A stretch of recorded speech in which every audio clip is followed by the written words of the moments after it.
There is a good chance that the current state of the Chinese economy will not improve anytime soon.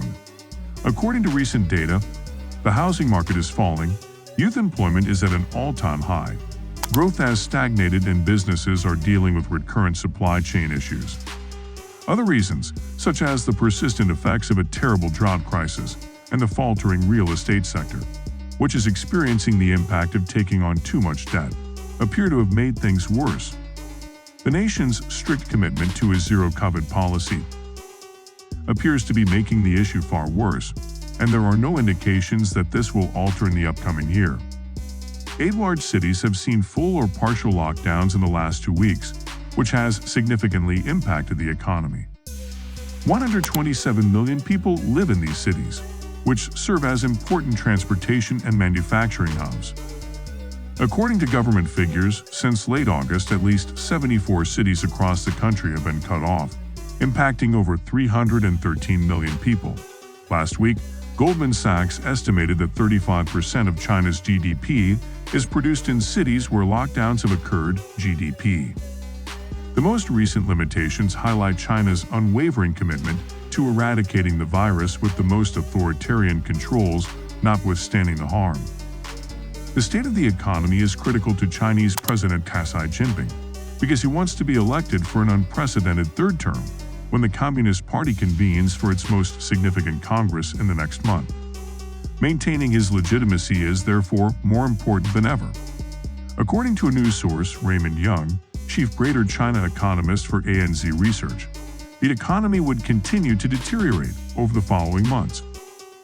As the party convention draws near, local governments will be more inclined to prioritize zero-COVID and stuffing out the viral epidemics, he added. The peak season for property sales in China, known as Golden September, Silver October, would be negatively impacted by the tightening of COVID regulations on investment and consumption, according to a news source.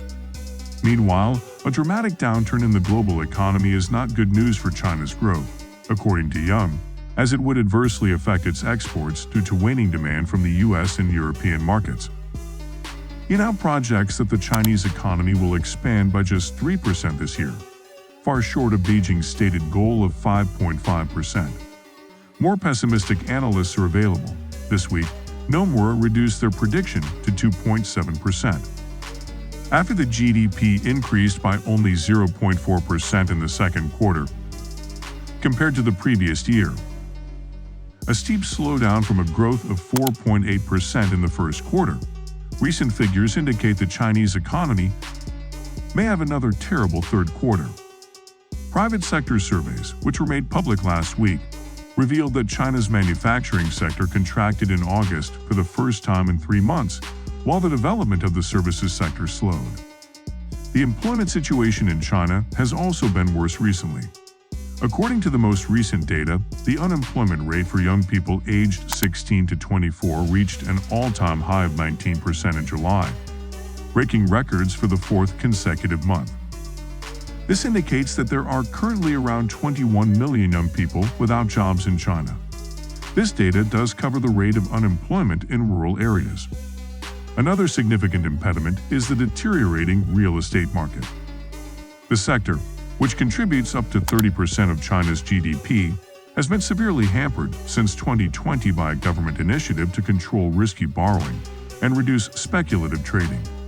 Both the price of real estate and the sales of new residences have been declining. Maintaining that legitimacy is more essential than ever for Chinese leader Xi Jinping, as he campaigns to be elected for an unprecedented third term when the Communist Party convenes for its most significant Congress in the next month. Major policy changes before the party Congress were doubtful, although Singleton speculated that some policies would be softened after Xi Jinping's political future was secured in early 2023. He continued to address many of the most urgent systemic challenges to China's economy. Even then, the party is running short on both time and available policy tools. According to Raymond Young, chief Greater China economist for ANZ Research, the economy will continue to deteriorate in the upcoming months. As the party convention draws near, local governments will be more inclined to emphasize zero-COVID and snuffing out the viral epidemics, he continued.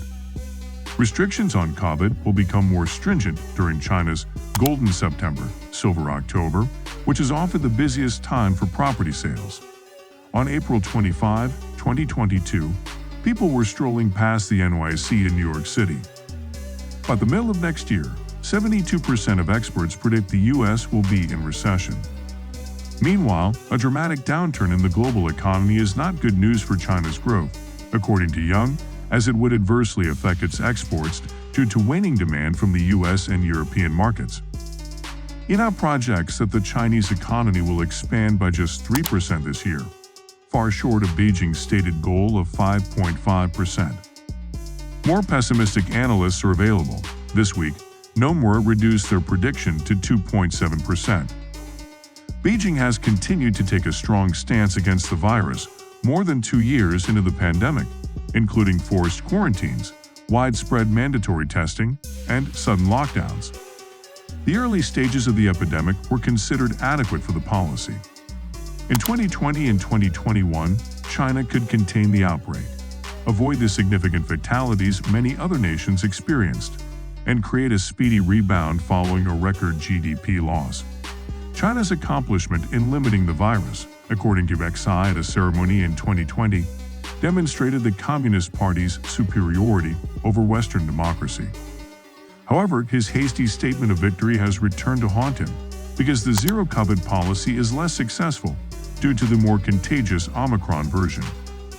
However, giving up on zero-COVID doesn't seem like an option for Xi, who has consistently placed more emphasis on eradicating the virus this year than saving the economy. That's all for today. Thanks for watching the video. If you enjoyed it, please like, share, and subscribe to our channel for more exciting content.